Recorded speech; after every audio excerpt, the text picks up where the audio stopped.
تغريدة واحدة من الرئيس اللي ما قضى فترة طويلة في نادي النصر السعودي سعود السويلم حركت المياه الراكدة عند النصراويين.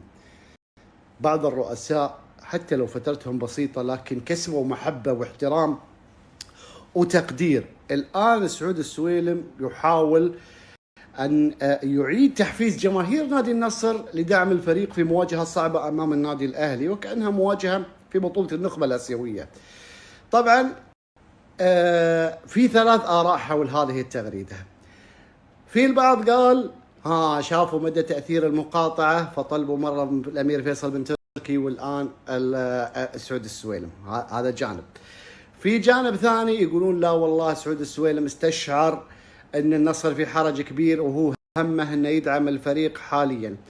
الطرف الثالث من النصراويين قالت لهم تغريدات قالوا نحن نقبل الكلام اللي انت قلته ونقبل الدعوة، بس تقبل دعوتنا بأنك ترجع وتكون رئيس لنادي النصر. عموما بعض الشخصيات المحبوبة على العقلاء في الرياضة استقطابهم لأنهم مفيدين جدا وراح يحلك مشاكل كثيرة، وهنا تحتاج إلى عنصر الحكمة والحنكة. بصراحة أرجع أقول الكركبة اللي قاعدة تحدث الآن إداريا في كرة القدم السعودية مخيفة بصراحة. في مسألة المشروع في أمور كثيرة فيها تناقضات. بندعم لا ما بندعم، طيب بندعم تحت 21، طيب احتراف اللاعب السعودي قرار جديد، طيب بنعوض بصراحة. ونحن لازلنا في بداية الموسم. اللجنة حسب أحد الإعلاميين اللي نعتز فيهم سالم الأحمدي يقول في مسؤول من النادي الأهلي اتصل على اللجنة عشان يخبرهم، يقول لهم باقي يوم واحد من بين مباراة الاتحاد والوحدة ومباراة الأهلي وبيروزي في البطولة الآسيوية. فالاتحاد الآسيوي دائما يطلب تفريغ الملعب 48 ساعة. فيقول حسب نقله أو ما نقل إليه أن المسؤول اللي في اللجنة قال له الأهلي في النخبة. لا يا رجل، كيف الأهلي في النخبة؟ شو هالكلام؟ انتوا اللجنة أكثر ناس مفروض تعرفون من اللي راح يمثلكم في النخبة. بعدين سؤال لإدارة الأهلي الآن اللي تحس أنها مغيبة بصراحة. انتوا ليش ما رسلتوا من قبل؟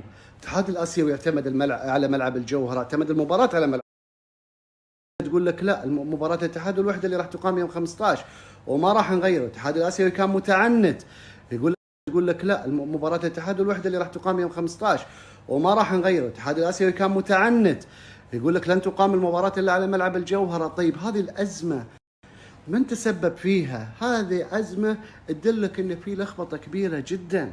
حرام اللي قاعد يصير. أنت الدوري السعودي، أنت تمثل فرق كبيرة على مستوى القارة هي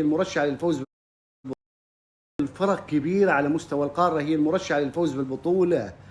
لما تسوي مثل هذه الربكة، هذا من أبجديات العمل، هذا شغل سكرتارية، هذا شغل إكسل بسيط مخلص. شو هذا الكلام؟